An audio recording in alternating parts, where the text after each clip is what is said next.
Hi everyone, here we are yet again. Welcome to week 4. Today we're going to talk about violent offenders, and there's only 3 parts this week, so I'm sort of starting to get my head all over this thing.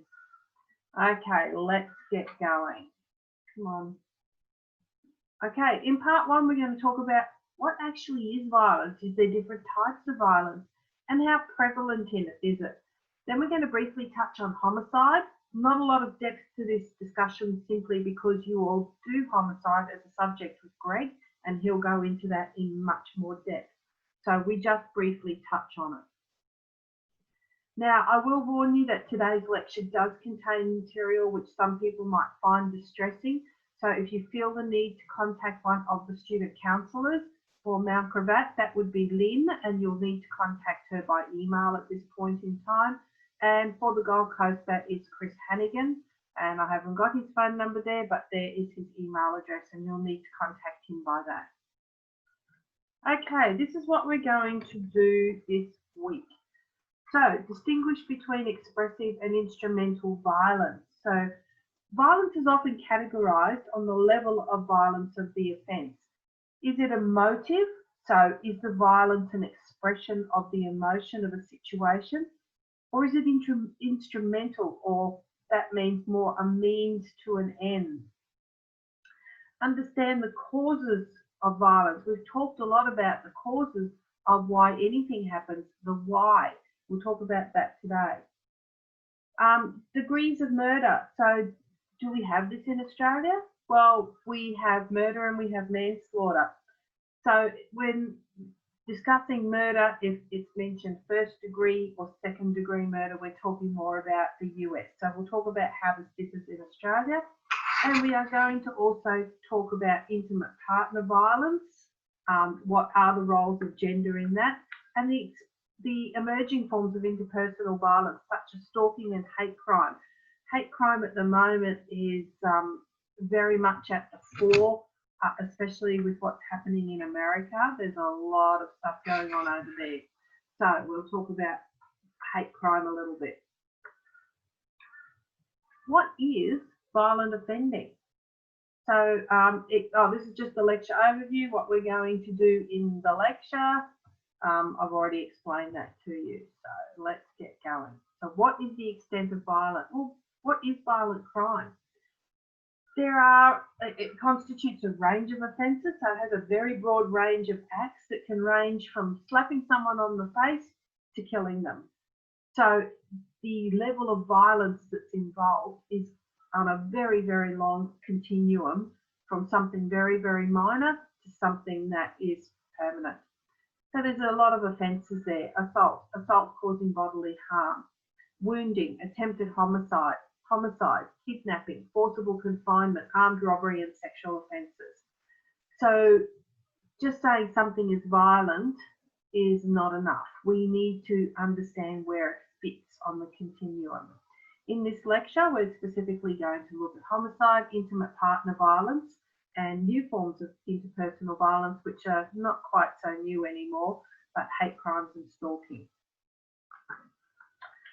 So the media and the politicians like to tell us that violence is on the rise. Think about what is said by politicians ahead of elections. We have a state election coming up in October this year, and already the talk about how to deal with the juveniles that are constantly breaking the law has already started. So the back and forth about one side wanting to be a little bit more punitive and the other side saying, yeah, same old, when what they're doing is not working either. So you're going to hear a lot about it in the next few months. But since the 1990s, both armed and unarmed robberies have decreased, as well as homicide. Assaults, though, and sexual assaults have increased. But this is only found through police statistics. So remember, from what we did in 1013 for intro, what the problems are with only relying on police statistics. So think about what reasons you could come up with for an increase in recorded police crime. Why would this be? Because if recorded police crime is going up, that means more people are reporting it. Well, the support, as we've talked about before in class, the support for victims is more centred around them now. So they're more likely to report. And you will have seen in the media that there are a lot of victims coming forward and reporting things that happened up to 20 years ago.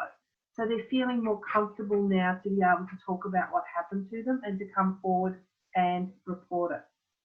Also, legislation broadening the terms of things like domestic violence means people are reporting it more. And not only are the victims reporting it, but people who might be neighbours, family or whatever are reporting it a lot more. Assault victims could be not dying as much as they have in the past, simply due to the fact that we've got better resources and medical technology than what we had even 20 years ago. Ambulances can get to where they need to be so much faster, and they have KPIs that they try to meet in how fast they need to be at an incident. So therefore people aren't dying to the same extent that they used to because we have better technology. Okay, so here is a graph that shows you the Australian trend for robbery. There was a spike at the turn of the century, but it's been on a steady decline since then. And that spike may have been caused by a particular type of crime popular at the time, which was probably bank robberies. And I can corroborate that because I worked in the ANZ Bank in the late 1990s, and that was when there was a huge spike in bank robberies. There was robberies just constantly, probably as much as one a day. Banks were just getting knocked off all over the place. And a lot of the technology that you see in banks today is a direct correlation to what was going on back then. So the plastic screens that you can't get to the other side of the counter, that's because of armed bank robberies. They even had jump up screens where you press a button and the screen just slams up from inside the counter to the ceiling. I saw one go off one day, and you certainly wouldn't want to be, over the top of it and get caught going up, as one robber did, got caught by the arm against the ceiling. There are problems with things like that, of course, because you're leaving the armed robbers out in the foyer or in the public area with members of the public, but usually they're just going to take off and run away. So banks now have machines in them where all the money just goes straight into a machine that's on a timer, and bank robbers aren't going to want to wait around while somebody who's probably scared half to death is trying to open a safe with a combination, and then you've got to wait for the timer to go off before it will open. So there's been a lot of changes. There's always a dark figure of crime, always a dark figure. Think about whether the reporting of robbery to police is high. Well, yes, it is. People are more likely to report being robbed than sexually assaulted. So there's your Australian trends. I know it only goes to 2012. I sometimes struggle to find graphs that are a little bit more recent, but I do my best. Okay, homicide rates. So as you can see, these have been steadily falling as well, and since 2011-12, they have still continued to go down. So in terms of crime, this would be the lowest figure. In Australia, the majority would be known to police. They know who's missing, they know who's been killed. Dark figure for homicide, well, the dark figure would be any suicides or any deaths that are counted as suicides that were actually murders. And also think about people who are missing. There are an awful lot of people who are missing that are presumed to have been killed, but their bodies haven't been found. Okay, so just think about what's missing from homicide. It might seem pretty straightforward, but there would be a lot of deaths that are still missing from there. And let's look at the assault figures. Well, the assault figures, as you can see, even though they're fairly old, are still going up, and I would think that these figures would be continuing to go up. Okay, not going up alarmingly, but certainly going up gradually. And some countries like America are seeing massive increases in assaults, in murders. Very alarming, the number of children that are being shot dead over there at the moment. Really, really scary stuff. So pleased that we don't live there. So you can see there that males that are 15 plus have the highest recorded assaults, which is in line with everything that we know. Okay. All right. Homicide. Who, what, when, where, and why?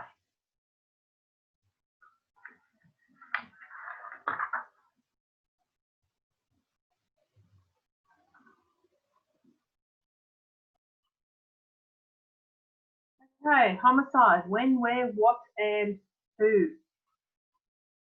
First of all, what is homicide? It can be lawful or unlawful, as we have been through before, but we're only interested in unlawful homicide. There's no statute of limitation for murder, so an offender can be prosecuted up to the day they die, no matter how long it is since the crime occurred. The statute of limitation means that if a certain amount of time has passed since the crime occurred, then the person who did it can't be brought to justice. So it might have a statute of limitation of, say, 20 years, and if somebody comes forward 21 years later, it's too late that the statute's passed, but there is no statute of limitation for murder. Degrees of murder. Well, in Australia, we don't distinguish between first and second degree murder. What do you need to prove for killing in Australia? I hope you all said intent. So in both countries, you need to prove intent. For first degree, you have to have some sort of planning involved, which shows intent. The difference to second degree shows that there is intent, but no planning was involved beforehand. So it can happen in the moment where you intend to kill the person, but you did not plan it for a period of time beforehand. Voluntary manslaughter, some sort of mitigating circumstances such as provocation. So, for example, you plan to kill your ex-partner and do so with dozens and dozens of stab wounds, so overkill, as it were. But if the person can show that they were provoked by the partner sleeping with other people or threatening them, it could be downgraded to voluntary manslaughter. So the killing was intentional, but there are mitigating circumstances. The law around provocation has changed a lot. There was a murder in Maryborough, I think it was, in a churchyard, where a fellow was killed, and the perpetrator made the comment that he killed him because the fellow was homosexual and he was hitting on him, so he felt provoked. That law has now been changed to that can't be something that is a provoking incident to make you want to kill someone. You just say no, obviously, and walk away. So that has changed somewhat the laws around provocation. Involuntary manslaughter, well, this is when someone gets killed through negligence. So think about a drink driver that goes out on the road and kills someone. That would be seen to be involuntary manslaughter. Let's have a look at some homicide rates. So you look at Norway up the top with a 0.6 homicides per 100,000, down the bottom to Finland at 1.6. So Norway is a really safe place to live compared to Finland. You've got one more chance out of 100,000 that you're going to become a victim. You can see where Australia is sitting at 1. I'm a little bit surprised at the UK being less than Australia, but their population is much, much bigger. So if you have a look at this, where do you reckon that the US would be sitting? Well, the US is sitting at 3.9. Okay. You might think that it's probably a lot higher than that, and at the moment, with what's happened in the last few months over there, they're probably pushing it out a little bit further than that because there's a lot of stuff going on. But look at Jamaica and South Africa, Mexico and Uganda. What the hell's happening in Jamaica? 36.1 deaths per 100,000. That is a really, really big toll. Okay, South Africa, I saw a video just the other day of a young girl who backs her car out through her gate of her house. She gets out to shut and lock the gate, and she's looking around her the whole time, and a car comes up and a guy gets out of the car and he's got a gun. She pulls a gun out of her pocket and starts firing at him. So that's the kind of stuff that's going on in South Africa. So what are the characteristics of homicide in Australia? So it mostly happens on weekends and at night, and is mostly a male phenomena. So 2/3 of them occurred between 6 p.m. and 6 a.m. And you can see that more than 50% of the victims are male and nearly 90% of the offenders are male. And 2 out of 5 of them were under the influence of alcohol. So alcohol and good decision making obviously don't go together real well, but that's when they tend to happen. Where do they tend to happen? Well, 60% of them happen at home. Whether that be the offender's home or the victim's home, that's where most of them happen. And this is probably not what the public thinks happens. So street and open area is about a quarter. You add residential and street and open area together, and honestly, you've come to 85%. So most of them are happening in those two locations. What's the relationship? Well, 80% of homicides are committed by someone known to the victim. So the victim knows who the offender is. And this is why police are usually able to solve them fairly quickly. And this is why police will always look to family members first. So those of you who may be familiar with the Jill Meagher case in Melbourne, her husband Tom was the initial suspect, simply because husbands, partners are always considered to be really up there as the person who's the perpetrator. Of course, it came out that he wasn't, and he was able to really alibi himself fairly quickly because of mobile phones technology with pinging off towers. He was able to show where he was compared to where she was. So they eliminated him pretty quickly, but originally he was the first suspect. Who do males kill? Well, in 1/3 of cases, they'll kill a friend or an acquaintance. So 33% is a friend or an acquaintance. Add into that their intimate partners or a family member, and you've all of a sudden got 23, 33, 35. So what's that? 65% of it comes down to someone that they know. Other might be that they can't verify what the relationship was, but strangers is only just under a quarter. So as you can see from that, vast majority of people that males kill are their friends or acquaintances, followed by their intimate partners and their family. Who do females kill? Well, women are more likely to kill husbands, followed by their children, ex-husbands, de factos, and lovers. So if you are a husband, just be careful, just watch out. Okay, so again, if you add in there family, intimates, and friends and acquaintances, you've come to 90%. So women do tend to kill someone that they know. Unfortunately, sometimes it is children, but definitely someone that they know. Who kills children? Well, in 69% of cases, it's the custodial parent of the child, followed by 15% the non-custodial parent. So the custodial parent can be biological or adoptive, but it is the person who is in custody, has custody of that child. 69, 79 and 5, 84%. 84% is a parent of some description. Okay, close friend or acquaintance, we can get it up to 96% of children are killed by someone that they know. So think about children that are kidnapped and murdered by strangers, such as Daniel Morecambe. Daniel comes into that 4%. What happened to him is very, very rare in child killing. So we've got 3 different types of multiple murders, also known as multicide. This is where you've got multiple victims killed by an offender. I'm sure you know what the difference is between them, but we're going to go through it just in case. So your mass killer, in one single event and location, kill a number of victims. So Fox and Levin's 2003 typology of mass murderers, revenge killers, love killers, profit killers and terrorist killers. So the revenge killer may be wanting to get back at someone, maybe an ex-partner, or could be wanting to get back at an employer, or getting back at people who have bullied them. Okay, so we see this a lot. sorry to pick on the US, but we see it over there where someone may have lost their job and they're really, really pissed off about it. They'll go back into their workplace and they will kill everyone that they can find. Love killers, they kill out of a warped sense of love and devotion. So this will be killers who will kill partners and children than themselves.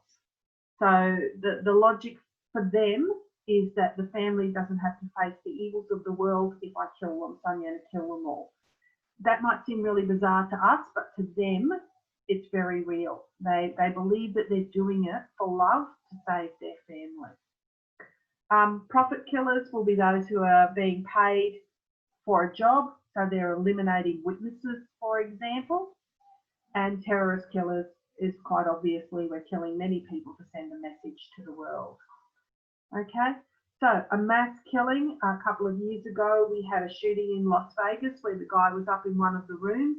How the hell he got in there with so much weaponry was one of the questions that was going to be asked. But he was up in this room shooting down on a concert, and there were people everywhere and they were out in the open. So that would be a mass killing, one single event. School shootings would also fall into this category, although they do move around the school.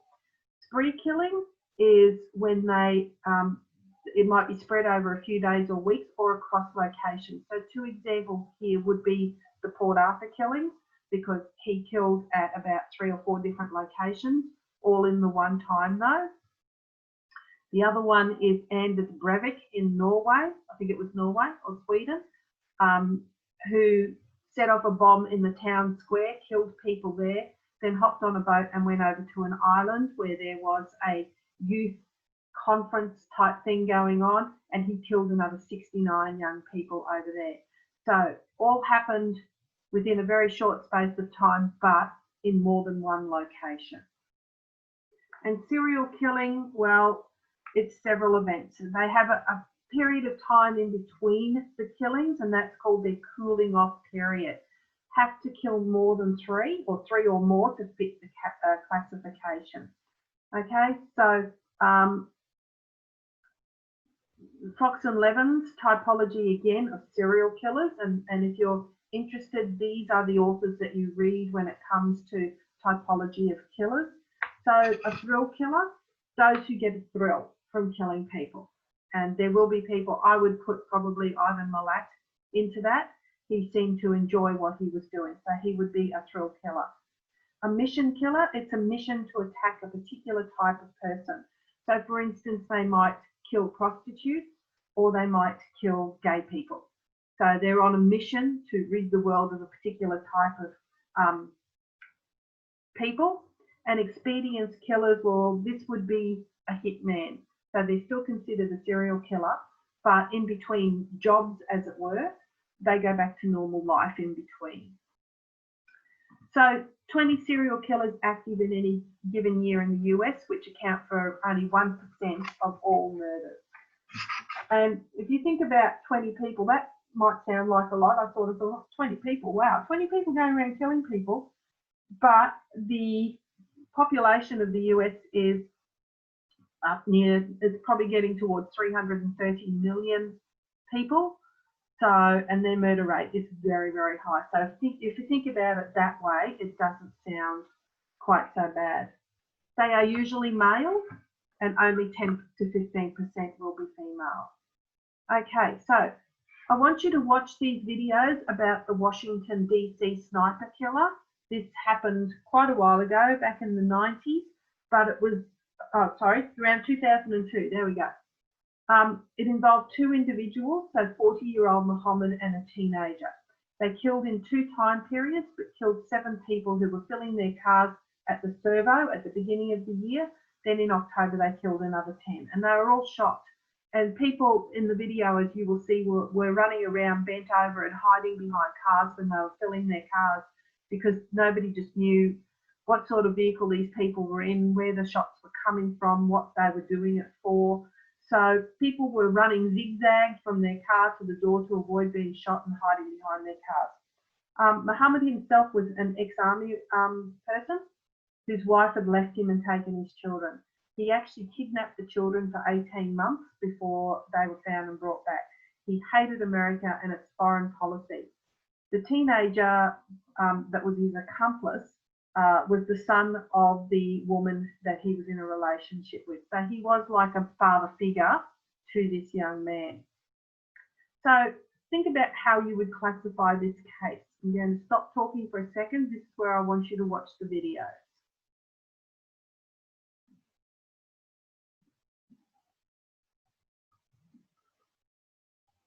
Okay, so hopefully you've watched the videos now.